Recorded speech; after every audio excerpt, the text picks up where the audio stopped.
Alors coucou tout le monde, eh ben, on va rattaquer la suite du cours d'hier. Je vais réduire le studio, je vais réduire le Johnme, donc vous y êtes, ça va être bon. Et bienvenue à tout le monde, et je vais ouvrir Blender. Alors est-ce que vous pouvez me rappeler en attendant où est-ce qu'on en était hier? On avait regardé l'interface, si je me souviens bien. Alors on a le splash screen, je le ferme en cliquant dessus. Donc je redémarre avec une vue par défaut de Blender réinitialisée. Donc je vais faire tout de suite une chose, c'est réduire, joindre la zone ici. Alors je vais passer en anglais ce coup-ci. Bon, peut-être un petit peu plus tard. Et je vais activer. Alors j'ouvre cette fenêtre d'outils. Est-ce que je l'ai dedans? Je l'ai pas dedans. Donc je vais aller chercher dans les préférences utilisateurs. Moi c'est un add-on. Voilà, c'est un add-on. Tiens d'ailleurs, je vais remettre l'interface en mode rapide. Alors interface, est-ce qu'il y a quelque chose à remettre là-dedans? Pivot, profondeur, ça c'est bon. Entrée, j'ai émulé, tout ça, ça c'est bon. L'add-on, je vais aller chercher le screencast key. Donc, je vais taper key ici pour lister les add-ons. Et j'ai le screencast key qui est un add-on qui me permet d'afficher à l'écran les touches que je frappe au clavier. Je le mets, je fais enregistrer comme défaut, comme ça, ça me mémorisera tout ça. Et je le retrouve en bas ici, screencast key maintenant. Je peux faire un start display pour démarrer l'affichage et je veux que ma souris soit affichée en mode texte.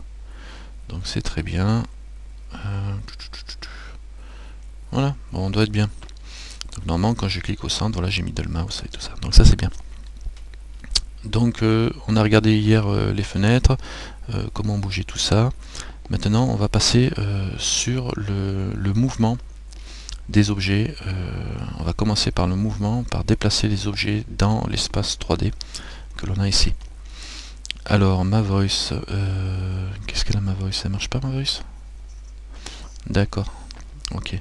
Donc vous avez ouvert tous votre Blender? Si vous avez ouvert tous votre Blender, je vous rappelle quand même au passage Kali qui est en retard. Hop là, j'ai ATP. Je vous rappelle tous au passage que donc je vais fermer les IM. Je vous rappelle tous au passage que on a une scène là 3D avec une caméra au fond, une lampe ici et l'objet 3D et le curseur 3D qui est ici, le plan au sol et le repère X, Y et Z en vertical. Donc pour bouger, alors Kali est arrivé? Ouais.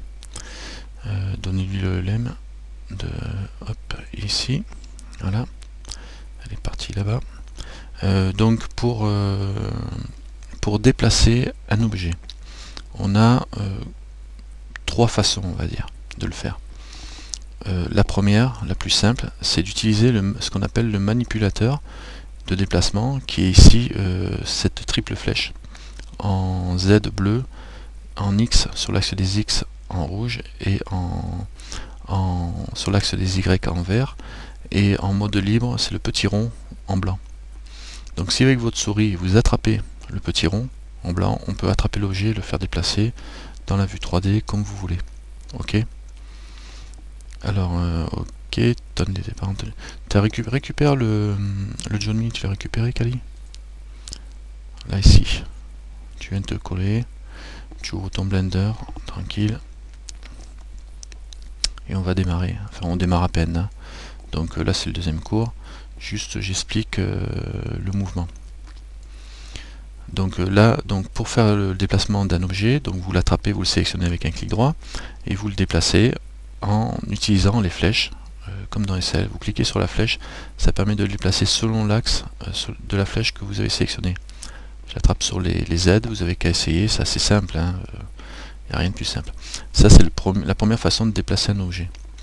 Alors donc vous déplacez l'objet en utilisant les flèches. Si vous voulez utiliser des repères, la grille en déplacement, vous maintenez la touche CTRL appuyé et vous allez voir que quand on se déplace, là, tac, elle s'aligne en fonction du pas de la grille. Donc ça ressemble à ce qu'on a sur SL au niveau de la grille. Hein.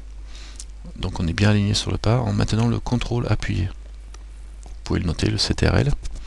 Et si vous voulez avancer doucement avec précision, on peut diviser la vitesse à laquelle on se déplace, c'est-à-dire que là, mon objet se déplace à la même vitesse que ma souris. Si j'appuie sur Maj, la touche Shift, Maj, quand je me déplace, hop là, Maj, ça me fait un truc un peu bizarre là.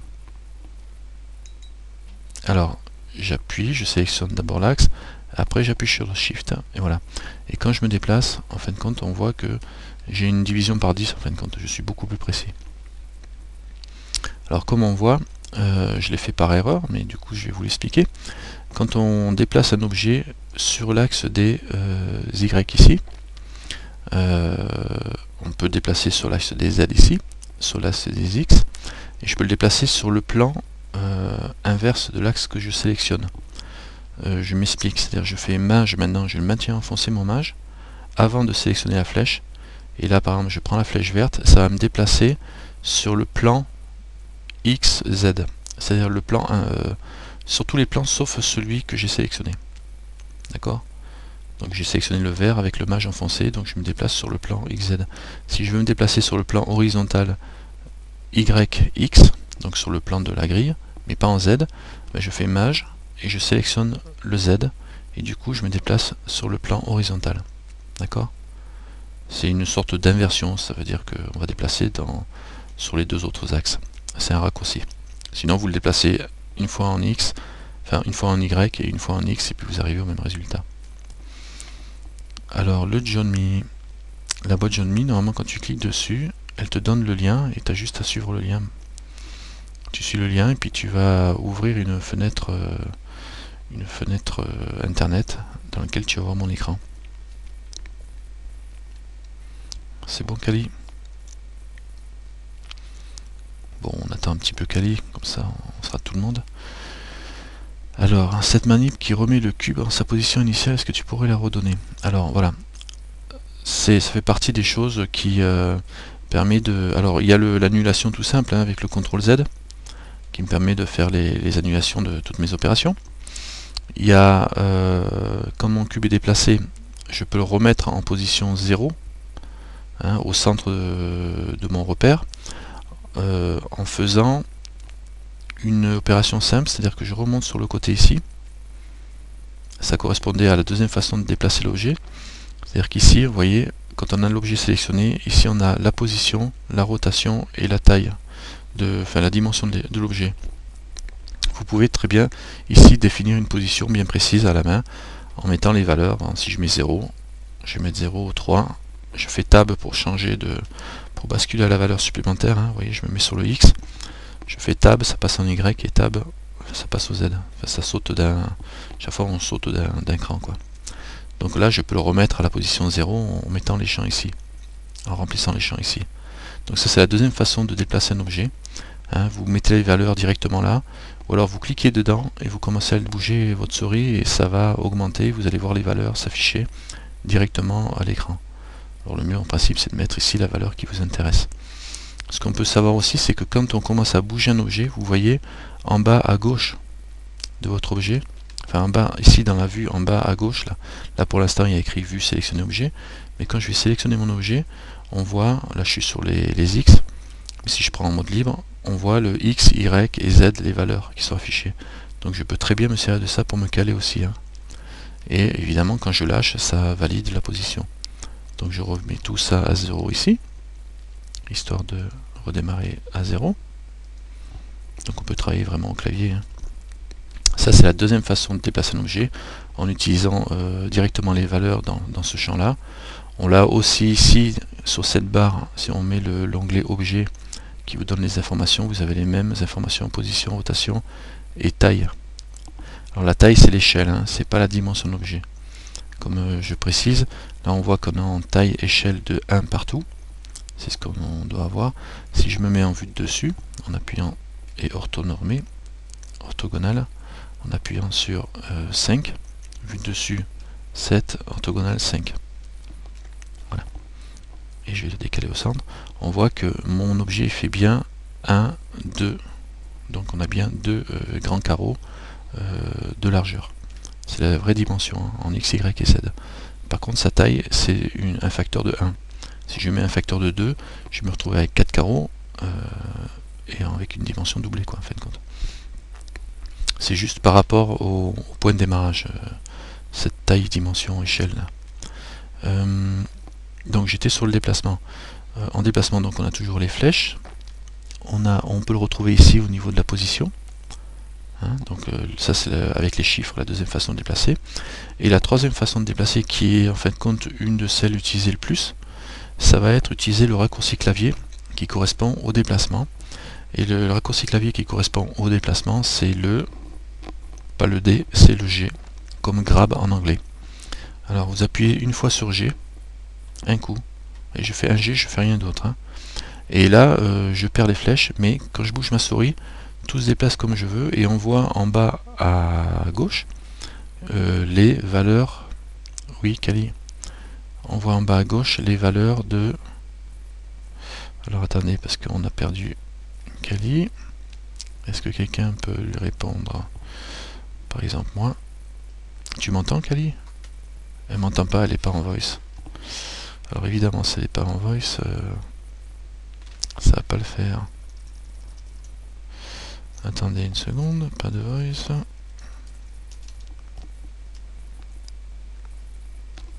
Ouais, Kali n'a pas de voice, on dirait. Alors si t'as pas de voice, ça y est, tu m'entends?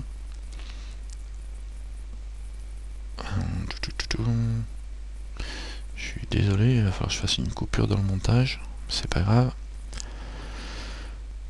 Ouf, si t'as pas de voice, tu peux rentrer à la maison.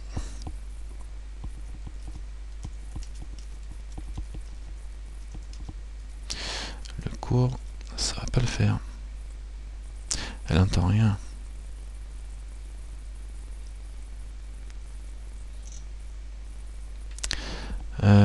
Alors dans thème, tu as enfoncé le 5, ton cube est devenu de travers. Oui, le 5, parce que si tu regardes le cours que j'ai fait juste avant, je voulais pas revenir dessus, mais le pavé numérique 5, ça te fait venir en mode perspective. Ici, tu vois, tu passes en perspective. Alors, tu rappuies sur le 5 et tu te remettras en mode orthogonal.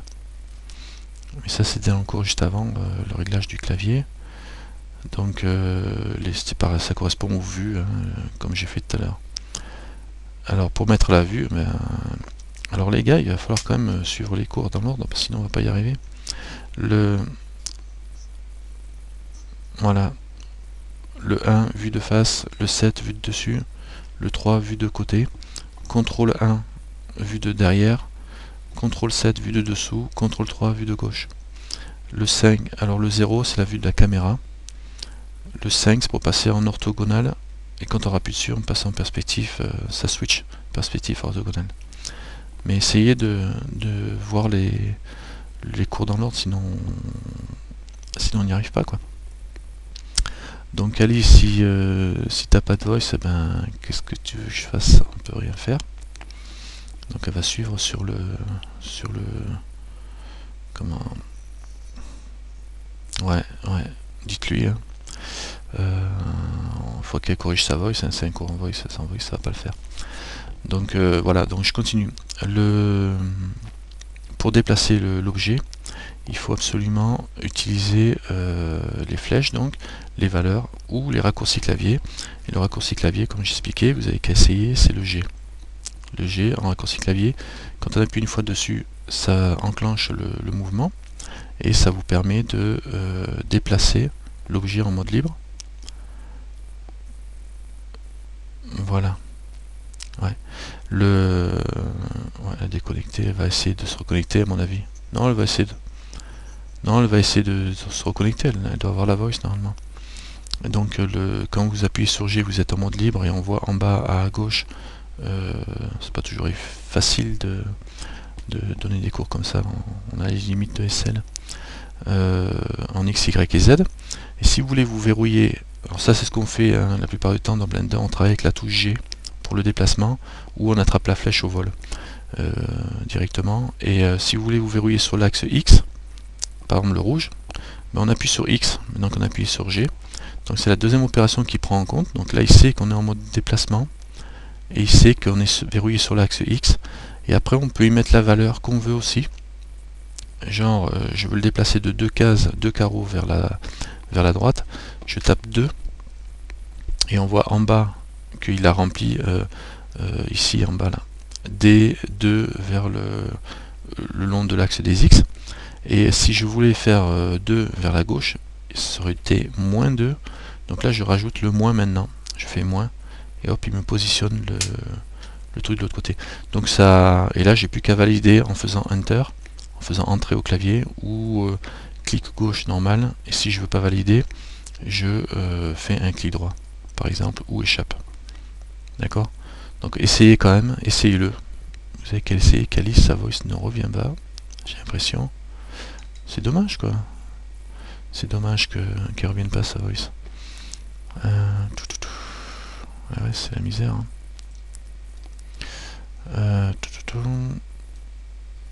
Ouais. Alors je vais lui dire ta voice. Et HS, désolé pour ceux qui suivent le cours. Hein. Je vais arrêter de m'occuper de Kali.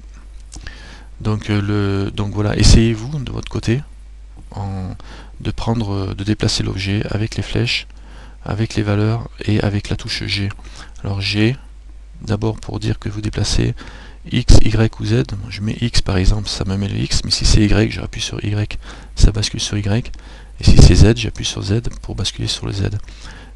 Et finalement je dis tiens c'est Y, et si je veux que ça soit sur le plan XY, je mets Shift Z comme j'ai fait tout à l'heure. C'est-à-dire je fais en faisant Shift Z, vous voyez ça me fait les deux plans XY. D'accord, c'est-à-dire que là je me déplace sur le plan XY en faisant le Shift Z, d'accord. Donc après vous mettez une valeur. Je peux mettre 2 sur l'X. Tiens d'ailleurs avec le X, le Shift Z, il avance que sur le X.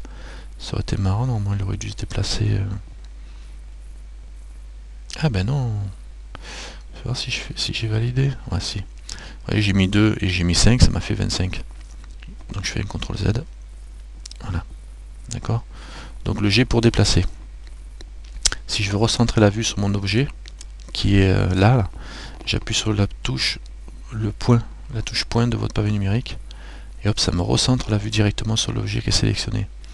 C'est très intéressant. D'accord. Je suis là, paumé dans le truc, je me mets en vue de dessus, et je veux me centrer dessus, j'appuie sur le point. Et hop là, on se retrouve centré directement. Ça c'est intéressant. On a aussi la fonctionnalité de vue pour se recentrer sur un objet. Par exemple, s'il est là, que si vous imaginez vous avez plusieurs cubes, etc. Vous faites, si je me souviens bien, je crois que c'est Shift B. Voilà, Shift B, ça vous met la croix de sélection qui vous permet d'entourer une zone. Alors là, je vais entourer cette zone-là. Et quand je lâche, hop là, je me retrouve, ça me recadre sur la zone que j'ai sélectionnée. Shift B, à noter aussi, pour recentrer sur une zone que vous sélectionnez avec par entourage. D'accord, ça c'est pour le déplacement dans la vue. Il y avait quoi d'autre à ce niveau-là? D'accord. Au niveau des sélections, alors j'étais toujours sur le mouvement, hein. Donc on a vu le G pour le déplacement. Maintenant on peut faire tourner l'objet aussi. Alors pour faire tourner l'objet, c'est la rotation. Vous avez la possibilité de mettre carrément les axes que vous voulez ici dans les valeurs. Donc, par exemple c'est en degrés, hein, donc je vais mettre par exemple 45 degrés là. Donc 45 degrés je pivote. Je vais voilà. Hein, donc on peut le faire tourner dans un sens en X, Y ou Z. Donc c'est bien pratique de mettre les valeurs ici. Donc je remets à 0 tout pour tout avoir à 0. Voilà. On peut aussi utiliser le manipulateur de rotation qui n'est pas la flèche mais qu'on va trouver en bas ici. En bas ici vous avez la liste des 3 manipulateurs. Vous avez la rotation qui est ici, la flèche pour déplacer, et là c'est pour resizer, pour redimensionner l'objet. Donc on est sur la rotation, donc là je peux l'attraper direct comme avec l'autre manipulateur. D'accord, directement. Et pareil, le contrôle qui va vous donner des valeurs fixées sur un pas de 15 degrés en rotation. Et vous avez le mage enfoncé qui va diviser par 10. Alors là il faut que je fasse des tours, plusieurs tours de mon objet pour faire tourner mon objet. D'accord, donc on est super précis là. et on voit évidemment les valeurs qui s'affichent en bas, on les voit aussi s'afficher dans les affichages ici au niveau des données de l'objet en direct. Et le central qui est rotation libre dans tous les sens. Hein. Ok pour le manipulateur rotation ici. Donc je reviens en mode normal, je vais remettre tout ça à 0. Et pour les rotations, vous avez aussi la touche de raccourci dont on se sert énormément, qui est pour le coup R. Facile à retenir. Alors R pour rotation. Hein, donc premier R que vous appuyez, vous êtes en rotation libre.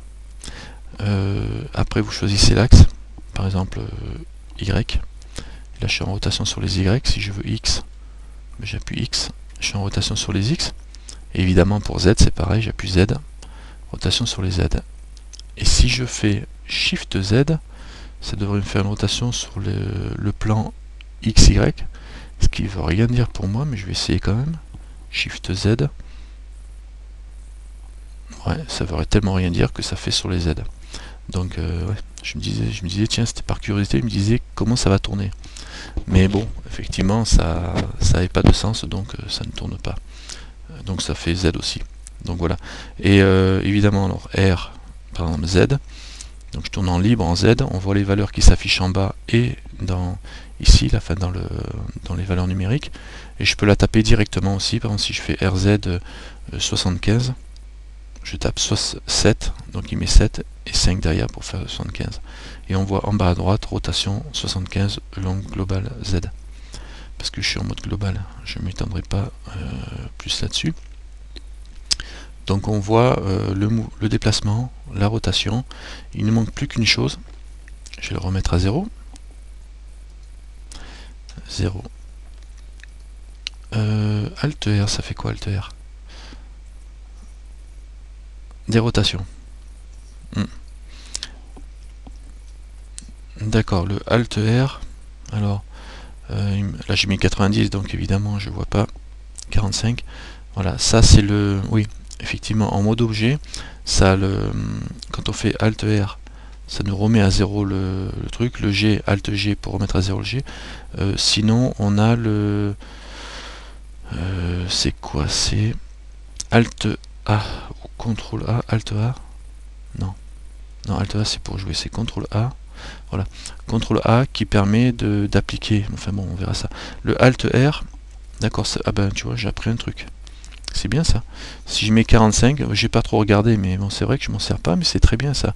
Le Alt R vous remet à 0 les rotations, donc c'est bien pratique. Pour le G, ça apparemment, tu me dis que ça fait pareil aussi. Alt G, pouf, ça me remet mon truc à 0. Bah, très bien, c'est royal ça.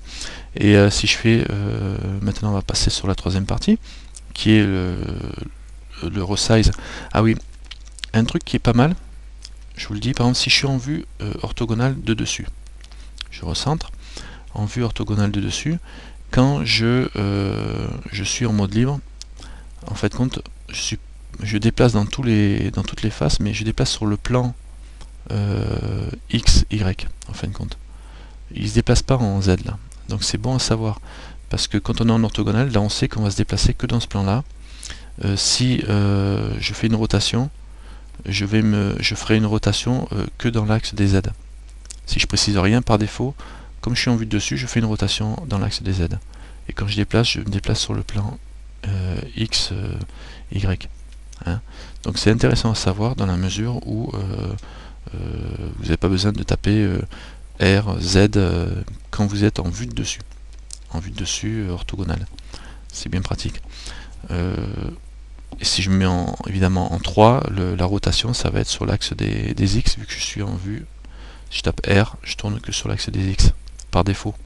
Si je veux le tourner sur un autre axe, eh ben, je le tape Z, et puis là je vais tourner sur l'axe des Z. Ok, et là je fais Alt R, et Alt G, super, ça marche très bien ça. Voilà. C'est bien efficace le Alt machin. Merci pour le tuyau. Alors ce qu'il faut savoir, c'est que, par exemple je me mets en vue de dessus, c'est que on a encore aussi l'autre manipulateur. Alors on a vu la rotation, on va passer sur le manipulateur Size, Scale, qui va vous permettre de redimensionner l'objet. Donc là pareil, on prend le manipulateur, on attrape et on étire. ou on reste ici en mode full dans les 3 dimensions. Donc si je l'attrape là, je peux l'étirer, pareil, je mets comme ça, je vois le Z, ce coup-ci, je peux l'élargir. Donc là, ça ressemble à du build normal. Toujours pareil, le contrôle pour rester asservi à la grille. Tac, tac, tac, tac, tac, ça, là c'est asservi à la grille, mais c'est au tout petit pas. Donc, si je me mets en vue de dessus, ça ira mieux. Là, je suis en petit pas. Et contrôle. Tiens, c'est bizarre que ça me fasse un tout petit pas. Mais il reste bien asservi à la grille, là, de toute façon, normalement. Tac, tac, vous voyez, on arrive toujours avec le... Ça fait des pas, quoi. Des pas qui suivent la valeur de la grille. Donc ça, c'est vu. Le mage, le shift, qui vous permet de vous déplacer en mode...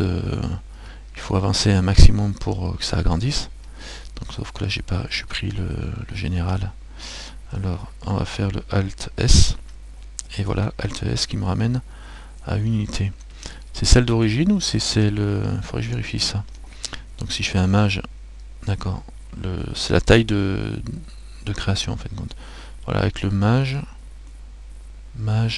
voilà. Alors le mage, lui, il va inverser. C'est comme si je faisais un mage Z, mage X, je veux dire. C'est-à-dire ça dimensionne dans toutes les dimensions sauf celui que je sélectionne. Là, je ne le vois pas, je vais le voir ici, voilà. Tac, j'attrape le mage, je fais mage et j'attrape le rouge. Je dimensionne en Z, Y.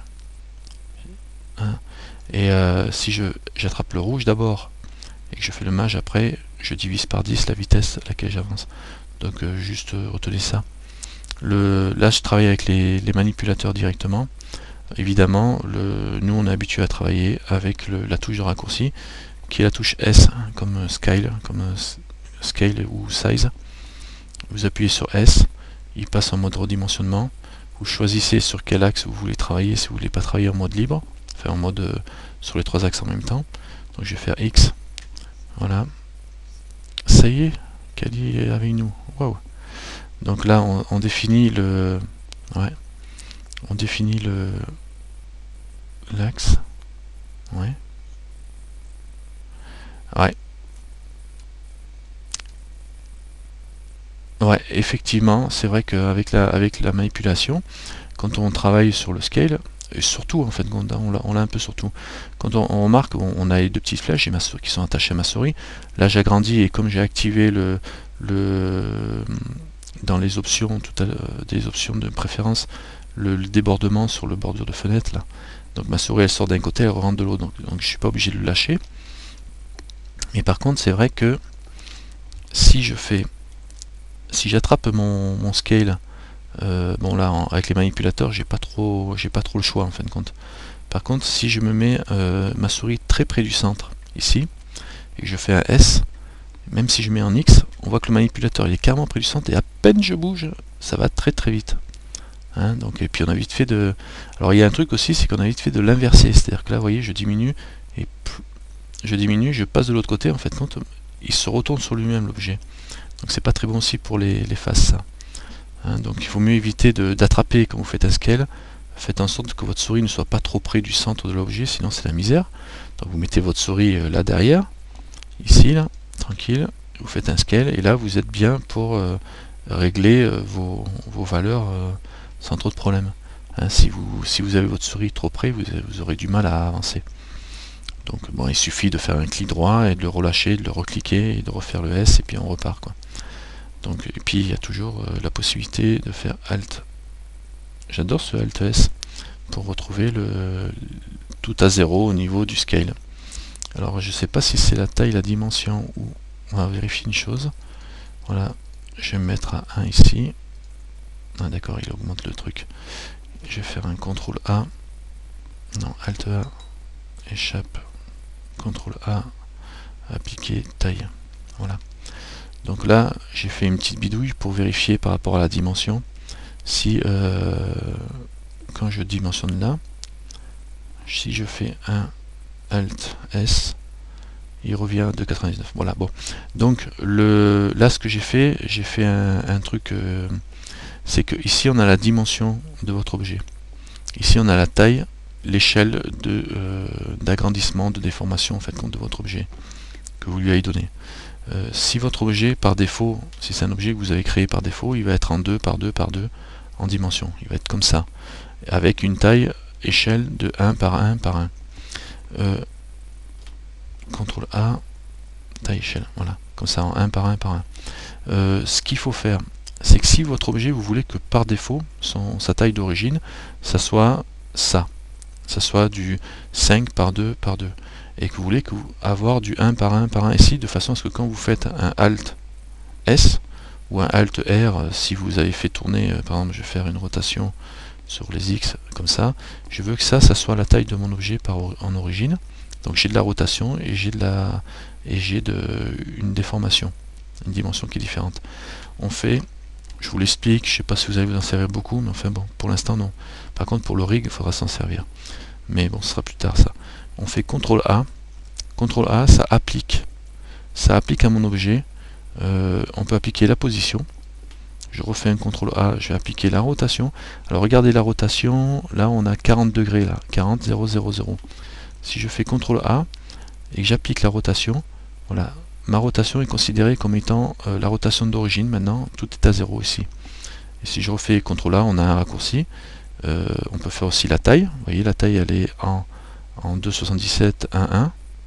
Et si je fais CTRL A, taille, je verrouille mon objet origine en 1,1 ici. Ça va être ça sa taille d'origine.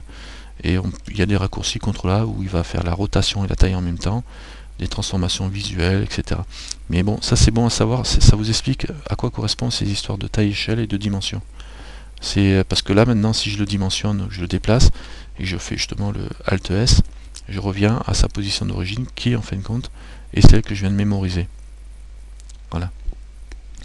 Donc comme ça vous l'avez retenu. Tu vois, AMA, on a à apprendre tous les jours. Tu vois. C'est pour ça que je donne des cours, parce que j'apprends en même temps moi. Et donc voilà, vous avez repéré le truc. Maintenant, si je veux revenir à une taille normale, eh ben, je me remets ici en 2 par 2 par 2. Et je vais le faire, je vais tricher, là je vais mettre ici les rotations. Ouais, je vais pas inverser ça, je vais faire mieux, je vais faire fichier. Non, je vais pas faire mieux, je vais faire clic droit, supprime. Hop, et je vais faire Shift A. Alors le Shift A, c'est le raccourci. Voilà. Alors le Shift A, c'est le raccourci de ajouter mèche. Et ça vous le donne le menu directement sur l'écran où vous êtes. Shift A, pas CTRL A. Shift A, et là j'ai mèche. Et je vais faire cube. Voilà. Et j'ai mon cube qui est raisé à l'endroit où j'ai mon curseur. Eh ben, ça va me donner l'occasion, alors là je vois que mon cube a été raisé bien en dessous de ma grille. Ça me donne l'occasion de vous montrer comment on fait pour le remettre à 0. Parce que là pour l'instant on voit que la position est à 0 ici. Eh ben, on a le. Je vais voir le Alt G. Ah ben le Alt G marche très bien. Alt G vous ramène bien votre cube au centre, c'est nickel. Alors moi j'utilisais une autre technique, je faisais Shift S, Maj S, qui me permettait de mettre le curseur au centre. Hein, et après, donc ça me mettait mon curseur au centre, et après je faisais Maj S, et je mettais ma sélection, enfin l'objet sélectionné, vers le curseur. Voilà. Alors vous avez le menu ici qui vous affiche tout ça, et vous avez aussi le menu, comme on me dit en voice. Voilà, c'est trop bon ça, j'en apprends plus que vous. Merci.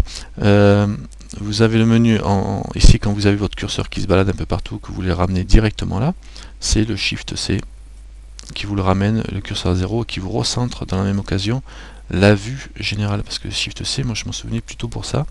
C'est-à-dire que quand on a des objets qui... on va le voir là, par exemple, je vais prendre celui-là, je vais faire un Shift D, je vais mettre un objet là et un objet là.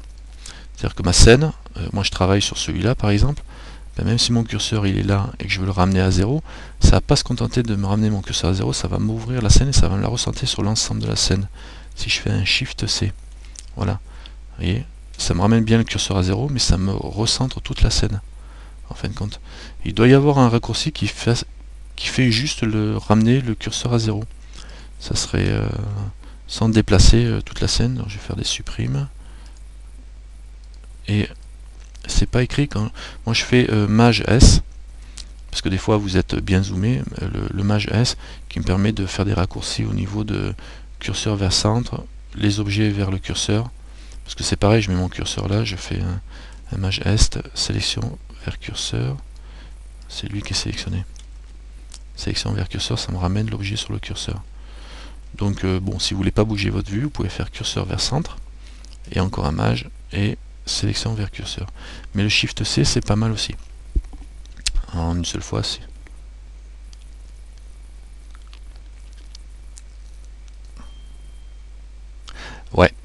Ouais, ici. Effectivement, tu as le curseur 3D qui est là, et plus bas, tu l'as ici, la position du curseur que tu peux repositionner. Mais il doit y avoir un raccourci qui permet de remettre ton curseur à 0 sans te recentrer l'image, quoi. Ça doit exister, ça. Avant, tu avais C et Shift C. Maintenant, le C, il sert à autre chose. Je sais que voilà, le C, c'est pour faire de la sélection en mode pinceau. Mais avant, je sais sur la version 2.49, tu faisais C, ça te centrait ton curseur, et Shift C, ça te centrait ta vue. Et là, on n'a plus l'équivalent du C. Alors peut-être qu'il existe quelque part. Marc, j'ai jamais bien cherché, hein. On va rechercher. Allez, dans Vue, ici, s'il y a un truc qui le dit, ce sera là-dedans. Alors évidemment, ça vous permet, j'en profite pour vous dire de penser à acheter un coup d'œil dessus pour vous rafraîchir la mémoire quand vous avez besoin. Alors désactiver l'écran, dupliquer, jouer, tout voir, sélectionner. Tout sélectionner, ça c'est les trucs. La vue globale locale. Alors j'ai pas parlé du global local parce que j'ai pas trop capté non plus. Aligner, voilà. Centrer le curseur et tout voir, c'est le Shift C. Aligner la caméra, CTRL, ALT, numpad 0. La caméra active avec la vue, d'accord. Numpad point, CTRL numpad, centrer la vue sur curseur. CTRL numpad point. Vous voyez, il y en a un paquet de verrouiller la vue active, de raccourcis. Hein. Alors après, vous servez ceux qui vous intéressent le plus. Aligner sur les vues sélectionnées. Alors il y a quoi de dessus? Ça c'est les contrôles. Shift numpad de face d'arrière, etc. Navigation. J'aimerais bien trouver, alors navigation volante, les volumes arrière, numpad, ça c'est tous les numpads normaux.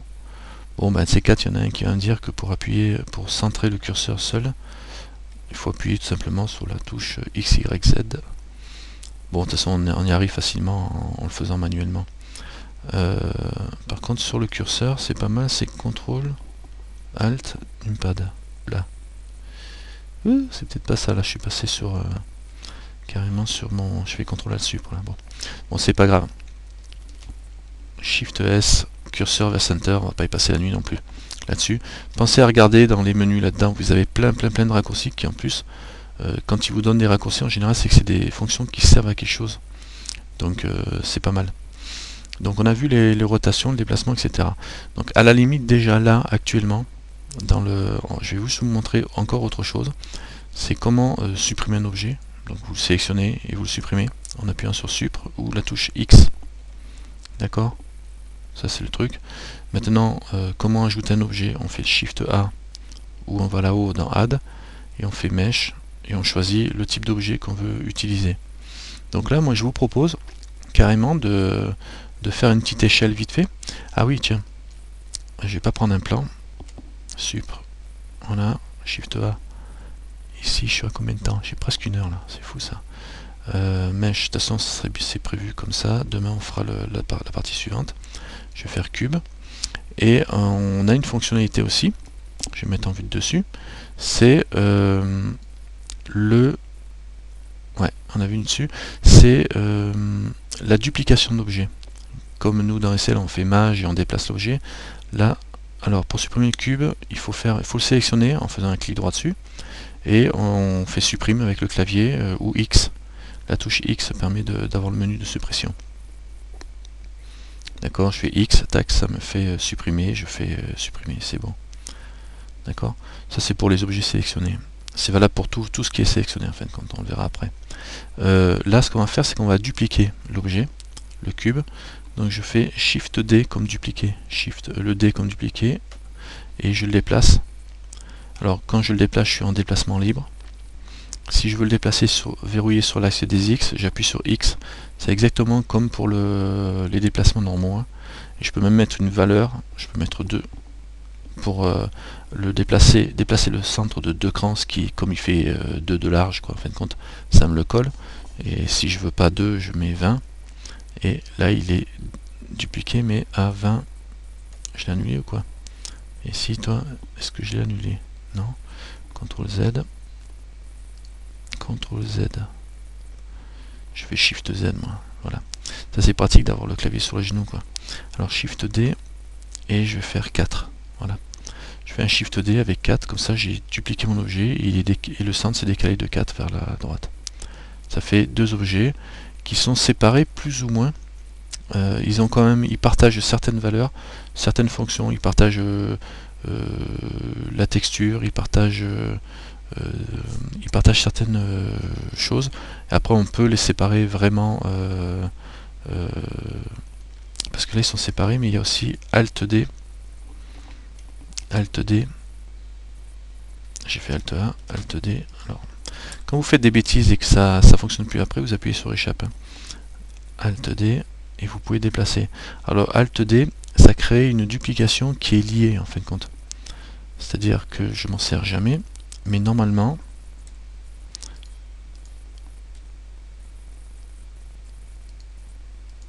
c'est des duplications liées et on doit le voir sur l'objet. De toute façon, on va pas s'étendre là-dessus. Ça crée une duplication liée. La plupart du temps, on fait... Alors, je sais, il y a quelqu'un qui peut m'éclairer sur la duplication liée. Est-ce la différence, pourquoi ça fait une duplication liée par rapport à l'autre?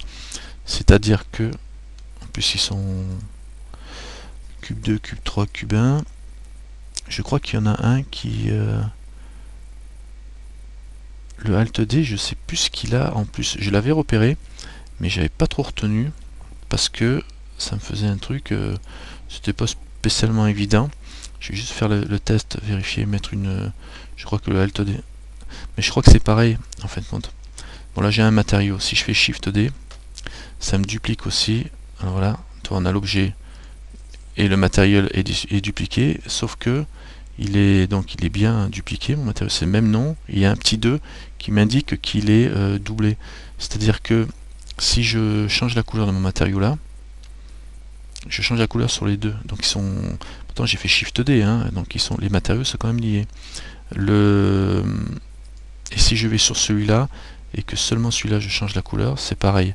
Si je veux les séparer complètement, il faut juste que je clique sur le 2 ici, sur ma duplication. Voilà, ça me l'isole. Et là, je peux changer la couleur que de celui-là. D'accord? Ça, c'est pour les matériaux, pour ceux qui veulent travailler avec les matériaux, mais c'est pour plus tard, ça. Le Alt D, il avait une fonctionnalité carrément, mais au niveau des structures, des groupes, etc. C'est quand on a déjà appliqué. Là, on ne le voit pas. C'est pas évident sur un cube où il n'y a rien eu dessus. Mais je crois que, si je me souviens bien, c'est carrément lié au niveau des groupes, etc. Donc ça, on verra ça plus tard, l'utilité, je rebosserai dessus. Mais je crois que sur un cube comme ça, à 4 faces, ça garde intérêt. Donc on utilise le Shift D par défaut. Il y a une histoire aussi de, tu vois, si je fais Alt D, que je passe en mode Edit. Voilà, c'est ça. Regarde, quand je passe en mode édition, même si... ça c'est une différence ça par contre. Là je peux sélectionner ce cube là. Tiens, il y en a un autre dessous. Supprime-moi ça. Ou celui-là, indépendamment, d'accord, pour les positionner. Ça c'est normal. Par contre, si je passe en mode édition, on y viendra le prochain coup. Quand je suis en Alt D, je sélectionne automatiquement les deux. Et je peux... Pourquoi je peux pas sélectionner... Voilà. Et donc je sélectionne les deux, mais comme ils sont liés, le deuxième, je peux pas le modifier. Je peux modifier que celui-là, et ça va modifier les deux en même temps. Ils sont vraiment liés. Et je peux même pas attraper les points de celui-là, tu vois. Je peux même pas les attraper. En fait, quand tout ce qui est fait sur celui-là est fait sur l'autre en automatique. Ouais, ils sont liés. C'est un Alt D. C'est pas un miroir, c'est un réplica. Un réplica, on va dire. C'est-à-dire que si tu as des objets, genre tu fais une table avec 4 pieds, et que tu fais du Alt D, et tu modélises qu'un seul pied, et tu vas avoir les 4 pieds qui vont être modélisés en même temps. Si tu te mets à modifier des valeurs sur un des pieds, ça modifiera sur les 4. C'est un peu comme un array, on va dire. Donc ça c'est le Alt D, c'est des modifications liées. Bon là c'est déjà plus clair. Mais il faut passer en objet, en edit, je vais pas me mettre dedans, parce qu'on verra ça tout à l'heure. Je vais faire le Shift D pour recentrer ma vue. Oh la vache. Point 0. Vue de dessus. Tu vois là. Ouais, il est là-bas. Il est là-bas. Tu vois le Shift D, ça me permet de faire un supprime là. Pouf. et je vais faire un Shift C pour recentrer tout ça. Voilà. Très bien. Bon, on y arrive. Vous y arrivez aussi. C'est très bien. Donc vous voyez, bon, il faut manipuler. Hein. Je vais refaire un cube, mesh, cube, et on y est. Je retrouve mon bébé. Qu'est-ce que je vous ai pas expliqué? Parce que normalement c'était juste les rotations, déplacements, etc. là-dessus que je voulais vous expliquer. Donc je vous ai expliqué, oui, le... Ah, t'as crash. Bon, c'est d'accord, on va attendre qu'il revienne. Qu'est-ce qu'elle crash? Je vais boire un coup en attendant. À la vôtre. On va attendre 10 secondes. Ouais, profitez-en. Oui, là ce qu'on va faire, c'est que je vais recréer donc un cube. Je vais le dupliquer. Je pourrais en créer plusieurs, à la limite. Et on va créer on va rajouter un cylindre et on va faire une échelle vite fait avec des duplications. Comme ça, on va construire des objets, parce que en objet ici, vous pouvez ajouter. Alors il s'ajoute directement là où est votre curseur. Hein. Donc pensez à positionner votre curseur. Donc je vais mettre en étant en vue dessus, je sais que je reste obligatoirement sur la grille. D'accord? Quand je suis en vue dessus, que je clique, je suis sur la grille, sur le point 0. Donc je me remets en vue dessus. Je positionne mon curseur ici. Alors je pourrais le définir exactement là. Et là, en faisant Maj A ou Shift A, on l'a pas récupéré un thème, non? Bon. Vous pouvez choisir le type de mèche que vous allez incorporer dans votre construction. Vous avez le plan. Vous avez le plan, donc c'est un plan hein, avec une seule face, hein, le plan. Parce que oui, si vous le prenez pas dans le bon sens, la face est transparente. Un côté c'est transparent, l'autre côté c'est opaque la face. Vous avez le cube qu'on a vu, on a le cercle qui est un cercle, je vais le faire. Hein. Alors le cercle, quand on le crée, le plan c'est pareil, on voit que ça en fin de compte. Mais votre cercle en fin de compte, si vous regardez ici, que j'agrandis cette zone là, on a les informations sur le cercle quand il est raisé. Ça c'est vrai avec tous les objets, quand vous créez vos objets la première fois, avant de le déplacer, etc. Vous avez les informations sur les objets. Alors vous avez le nombre de vertices qui composent ce cercle. Alors si j'appuie sur Z, je ne le verrai pas plus. Par contre, je vais le voir si je diminue mon nombre de vertices. J'ai 32 vertices. Voilà, si je descends à 5, je passe à... Voilà, ici, avec 8, on va faire un octogone. Si on descend à 6, on fait un hexagone. Voire 4 pour faire un carré. Ce qui est étonnant d'ailleurs, parce ça fait un beau carré, sauf qu'il est en position avec la pointe vers le haut. Donc vous pouvez choisir ici un cercle qui a que 6 côtés ou 8 côtés. Vous pouvez choisir ici le rayon, donc c'est des paramétrages de votre objet en fait que vous avez créé. Hein, on connaît ça sur SL. Et vous avez le type de remplissage qui va remplir la face ou pas. Là il n'y a rien, mais on peut mettre du n-gone qui va remplir la face avec une surface que l'on pourra texturer. On peut mettre aussi un éventail de triangles. Ce qui paraît logique, ça va vous faire des triangles qui vont être centrés par rapport au point. Bon, dans le cadre d'un cercle, ça sera la même chose à mon avis, que ce soit d'éventail triangle ou du n-gone. Le n-gone, c'est bon, on va parler. Un plan, par exemple là, vous avez 4 côtés. La face, la surface, et c'est ce qu'on appelle un quad, qui est formé de 4 côtés. Quad comme quad, hein, 4. Un triangle, évidemment, vous avez que 3 côtés. Et les objets en 3D, ils sont faits en principe de quad, et souvent on les retrouve aussi en triangle, avec des triangles ou des quads. On travaille surtout avec des quads. Et sur Blender, les dernières versions, ils ont sorti... non, c'est pas craché. La sim n'est pas crachée. Ah ouais, c'est mort dans... Non, on n'est pas... Je sais pas. Envoyez-lui, répondez-lui dans le... T'as craché la sim? Non. Non, non. Où est-ce qu'il est? Donc je sais pas ce qu'il fait. Il faut qu'il revienne sur notre sim puis qu'on le TPera. On lui enverra un TP. Enfin bon, le N-Gone, c'est tout nouveau. C'est juste qu'ils ont permis la possibilité de créer des surfaces avec plus de 4 côtés. On pouvait créer des surfaces, des objets avec des surfaces, bon là on ne le voit pas ici, il faudrait se passer en mode edit pour la vision. Vous voyez là on a une surface qui a plusieurs côtés, et si on pourrait se mettre au niveau des faces en mode triangle ou en mode quad. Ça c'était par défaut, maintenant on peut avoir du N-Gone. D'ailleurs ça on peut changer les faces, si je mets en triangle par exemple, voilà il me fait des triangles. Toute cette face là, cette surface là, il me la découpe en petits triangles. Et si je mettais en mode quad, c'est pas très bon parce que les triangles, parce qu'en fait compte, il vaut mieux avoir des faces en quad parce qu'on peut avoir ce qu'on appelle des loops pour le build. Mais on verra ça demain. On va pas s'étendre là-dessus ce soir, à la limite. Donc juste que ce soit du N-Gone ou autre chose, on s'en fout pour l'instant. On verra, on continue. Alors on continue, c'est parti. Je vais réduire ça. Donc maintenant que tout le monde est là, alors on va faire une petite échelle en mode objet, histoire de travailler. Alors on travaille jamais en mode objet évidemment, mais ça va vous permettre de, justement en créant, de travailler, de manipuler surtout, pour ceux qui veulent. Donc là on part du cube, hein, je vais faire une redimension en, tiens je vais le faire en manuel, je vais faire un SX, comme ça. Tiens d'ailleurs je vais faire un CTRL Z, je vais faire SX 0.1. Ça je le redimensionne dans ce sens là, et je fais SZ 0.1, et j'aurais pu faire S Shift Y 0.1, ça aurait été pareil en une seule opération.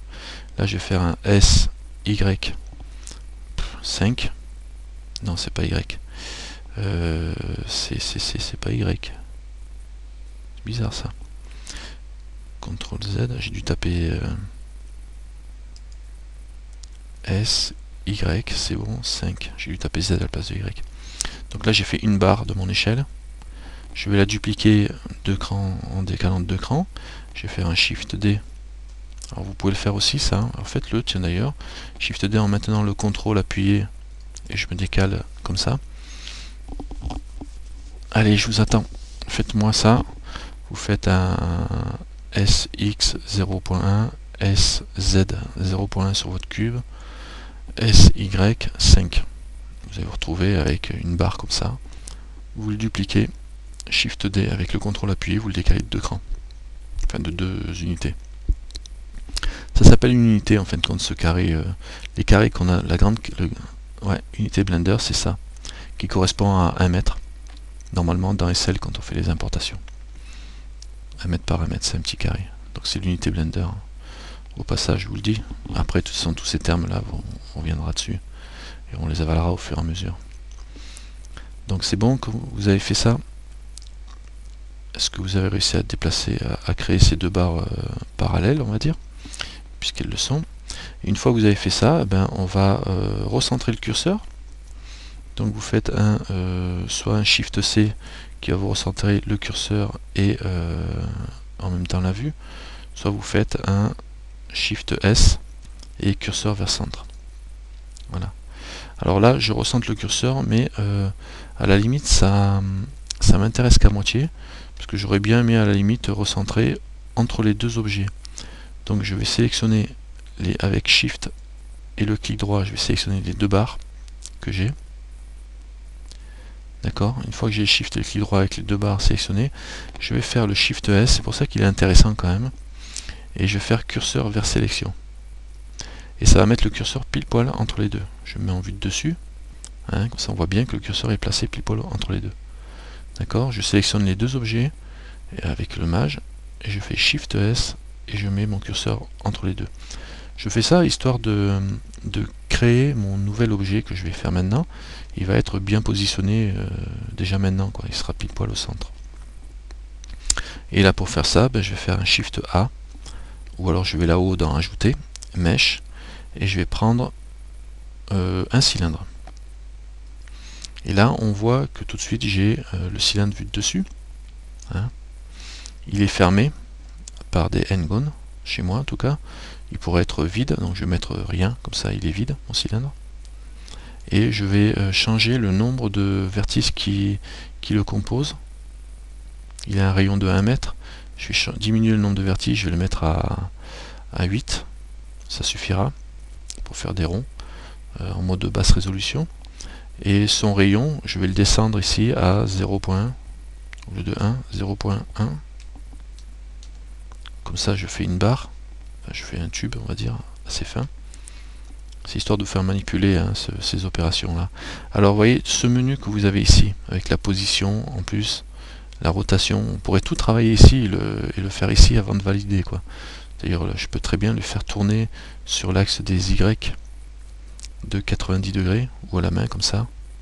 Tac, tac, tac, tac. Mais je sais que c'est 90 degrés parce que ça correspond 88, 89, 90, voilà. Je l'ai fait tourner de 90 degrés. Donc comme j'étais bien au centre, ben, en fin de compte, avec du 0,1, je tombe à peu près bien. Normalement, je dois être pas mal. Je pourrais... ouais, je suis pas mal là.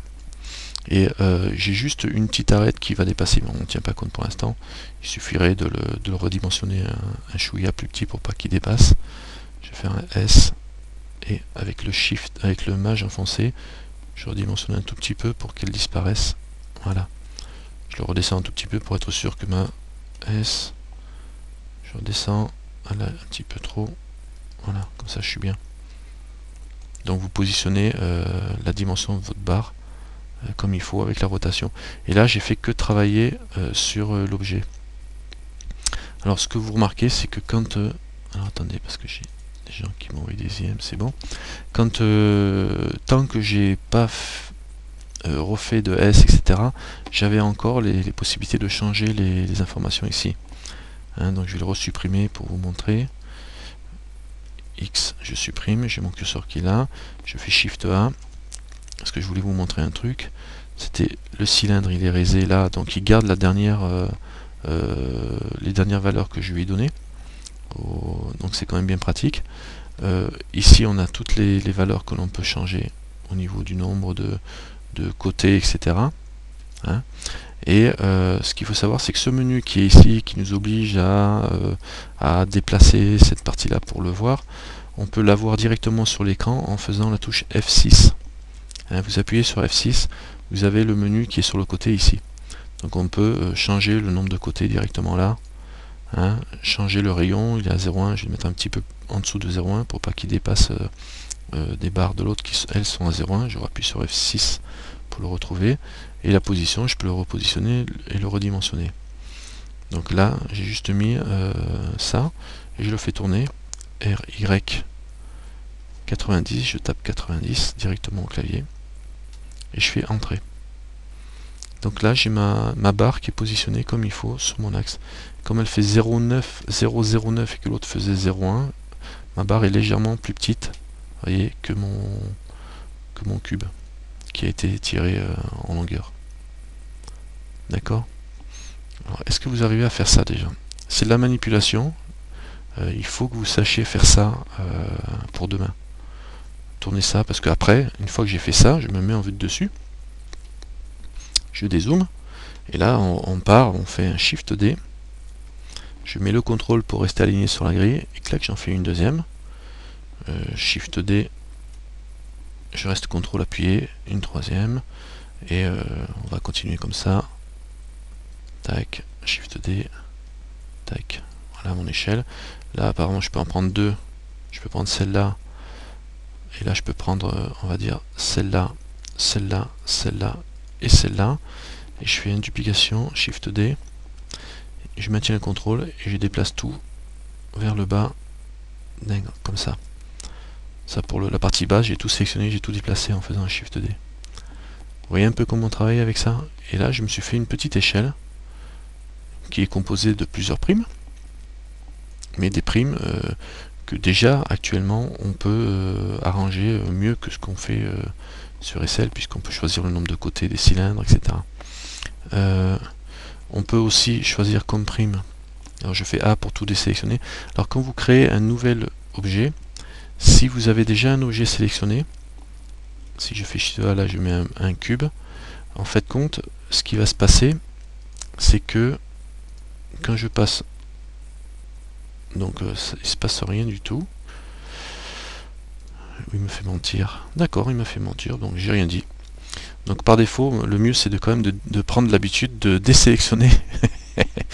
C'est bon ça, j'adore. C'est non, j'ai rien dit. J'étais persuadé que quand j'étais en mode objet, je sais pas pourquoi, quand j'avais déjà quelque chose sélectionné, si je créais un nouvel objet,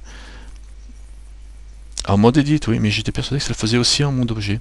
Et par contre, c'est vrai que quand on est en mode edit, si je suis en mode edit et que je crée un nouvel objet là, alors là par contre c'est un petit, parfois c'est la misère. Là on crée un objet, même en mode edit, je me retrouve avec des objets. En fait compte c'est une, vous voyez j'ai les deux, je peux plus les séparer là. Pour les séparer, il faut que je passe en mode edit, je sélectionne juste l'objet que je veux séparer et je crois que c'est CTRL P. Rendre vertex, non c'est pas CTRL P, c'est ALT P. Lâche-moi toi, ALT P. Non, Shift P. Voilà. C'est P tout court. P tout court, voilà. P tout court, vous sélectionnez ce que vous voulez séparer. P tout court, on va prendre la sélection et là j'ai un objet qui est séparé. Mais bon, on en parlera plus tard. Je vous annonce déjà les trucs, mais on en parlera plus tard chaque fois. Donc là j'ai fait deux objets avec mon truc, bon, c'est pas grave. On reviendra dessus plus tard. Donc voilà, donc ce qu'il y a de bien c'est qu'on peut... Je vous montre les accidents qui peuvent arriver, hein. Si vous passez en mode edit et que vous créez un nouvel objet en même temps, vous allez vous retrouver avec les objets qui sont liés, quoi. Donc on peut quand même les séparer après. Par contre en mode objet, vous pouvez créer des objets plan, cube, cercle, on a vu ça, une sphère, UV sphère. Donc F6, la touche F6 c'est bien pratique, hein. Vous pouvez régler le nombre de faces et de lignes en mettant plus ou moins, hop, c'est quand même bien pratique. Shift A, on a aussi de l'iconosphère qui est une sphère avec les faces en mode triangle, comme ça, d'accord. C'est pas du quad comme ici. C'est ce qu'on appelle une iconosphère. Du texte, on peut créer des objets texte que après il faudra basculer en mode vertice, mais j'étais plutôt dans les mèches moi. Iconosphère cylindre évidemment, le cône, la grille, bon ça on va pas créer une grille, ça garde intérêt pour nous. Alors le singe c'est le Thor, bon ça le Thor on connaît, hein, c'est celui que l'on a aussi. Là c'est un peu trop tard, j'aurais dû le mettre là. Je vais supprimer, je mets mon curseur ici, je vais faire Shift A, Thor. Voilà, et je fais F6 pour changer ces paramètres. Alors comme pour le Thor, dans SL on a beaucoup de caractéristiques qui peuvent changer. Et en l'occurrence la position en rotation, le rayon secondaire, voilà, selon ce que vous voulez faire. Les segments principaux c'est pour régler le nombre de segments que vous allez avoir. Voilà, selon ce que vous voulez faire, vous pouvez avoir l'utilité d'utiliser le Thor aussi. Hein. Et quand vous avez validé, dès que vous bougez votre objet, vous voyez, on a le encore. En fait, quand ces paramètres-là, on les a encore, mais dès que vous bougez l'objet, tac, on n'a plus les paramètres, on passe en mode objet. Il considère que vous avez fini de choisir la forme de votre objet de base, quoi. Si c'était pas le cas, ben, vous le supprimez, vous recommencez, quoi. Hein, donc voilà. Créer une échelle, ça va vous habituer à faire tourner les objets, etc. Demain on verra le reste. Pour la suite, il y avait quoi d'autre que j'ai pu oublier qui peut servir en mode objet quand on travaille comme mode objet comme ça. Oui, il y a un truc qui peut être sympa, c'est que quand on a plein d'objets comme ça, on peut vouloir en faire qu'un seul. Alors quand vous les avez comme ça, les objets, on peut les importer directement dans SL en sélectionnant tous vos objets alors que vous voulez les sélectionner. Alors pour les sélectionner ici, on peut faire B, la touche B, et tout encadrer et vous lâchez. Vous allez sélectionner tous les objets qui sont dedans. J'appuie A pour tous les sélectionner. Je peux faire le C aussi. Et par contre le C c'est pas très pratique là. Voilà, il faut bien passer sur les centres de vos objets pour les sélectionner en peignant. Voilà. Et si je veux en enlever, eh ben, je fais clic central et sur l'objet que je ne veux pas. D'accord, ça les désélectionne et je peux les reprendre après. Le C, et il y a aussi en outil de sélection, alors je fais clic droit pour valider, je fais A pour tout les sélectionner. En outil de sélection aussi il y a le contrôle, vous restez appuyé sur le contrôle et vous entourez directement en mode cutter, et quand vous lâchez ça sélectionne tout ce qui est dedans. pareil pour la désélection, vous faites CTRL et le CTRL, vous faites ALT, ouais, laisse tomber, CTRL, une fois que vous avez lancé le CTRL, vous faites ALT, non, bon, CTRL, bon, laisse tomber, quand vous voulez sélectionner, je sais pas comment on fait pour avec le CTRL pour désélectionner une partie, vous faites A pour tout désélectionner, vous recommencez avec le CTRL et vous reprenez que ce qui vous intéresse. Bon, donc, je disais donc, ce qui était intéressant, c'était de sélectionner nos objets, et on peut en faire qu'un seul, tout simplement en faisant CTRL J comme joint. Voilà, CTRL J, et là on voit il s'appelle cylindre 8 parce il prend le nom du dernier objet qui a été sélectionné. Un peu comme quand on fait du link de primitive. Hein. Donc là, on n'a plus qu'un seul objet qui garde le dernier objet sélectionné, c'est-à-dire celui-là. Et ça va être d'ailleurs le centre de mon objet, ce qui ne m'arrange pas forcément. Donc là, je vais faire un CTRL Z pour annuler mon opération. Et je vais désélectionner le centre en faisant Shift, clic droit.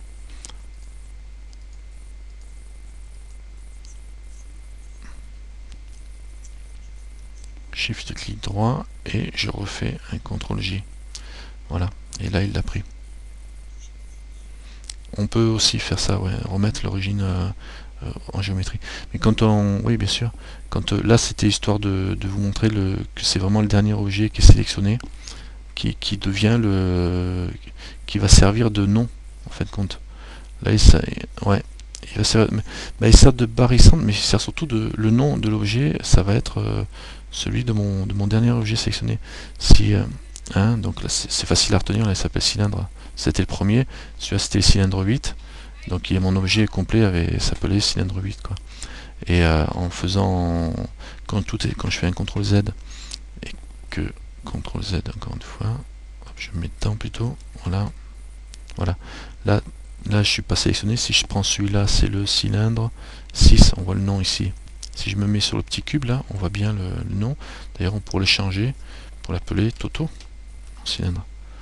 Je vous montre au passage qu'on peut changer ici en cliquant sur le petit cube ici qui me donne les informations sur l'objet.